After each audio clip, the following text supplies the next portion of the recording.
ኢትዮጵያ ጋር ስንመጣ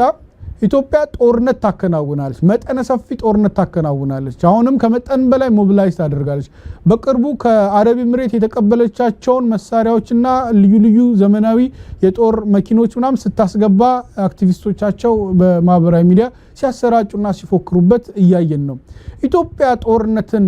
ፈንድ የምታረግበትን ኢኮኖሚ ኬት ነው የምታመጣው አሁን ፋሲል ቀደም ህዝቡ ሊኖር የሚችልበትን ኢኮኖሚ በምን ፈንድ እናድርጓለን የሚለውን አንሳ ጦርነት ፈንድ ምን እኛውን በጣም ያሳስበው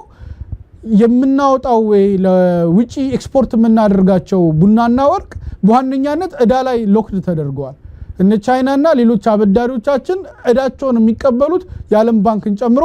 ኤክስፖርት ከምናደርገው ከሁሉም ላይ ሳይሆን በዋነኛነት ከወርቅና ከቡና ላይ ነው ሎክ አድርገው እየወሰዱ ያሉት ከዛ በተጨማሪ ብዙ መሰረታዊ የሚባሉ ፍጆታዎች ከዚሁ ኤክስፖርት ላይ ዲፔንደንት ናቸው ወይም ጥገኞች ናቸው ይሄ ባልተናነሰ ሁኔታ ኢትዮጵያ ከአዘርባይጃን ሄዳ መሳሪያ ትገዛለች ከመካከለኛው ምስራቅ ካሉ ከተለያዩ ሀገራት ላይ መሳሪያ ለመግዛት ጥረት ታደርጋለች ጦርነት በሁሉም አቅጣጫ ከፍታ ያንን ፈንድ ታደርጋለች እንደው ሀገር ውስጥ የሚከናወነው ኮሪደሩ ምኑ በእርዳታ ነው በመንድነው ብለው እንኳን ቢያስተባብሉ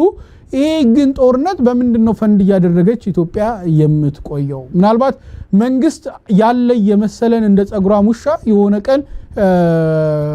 አለመኖሩን ያወቅን ቀን ማንቆጣጠረው ነገር ይመጣል ማለት ጎረቤቶቻችን ሁሉ አሰፍስፈው ነው ያሉትና ኢትዮጵያ ተዘነጣጥላ እንደው አለች ስትባል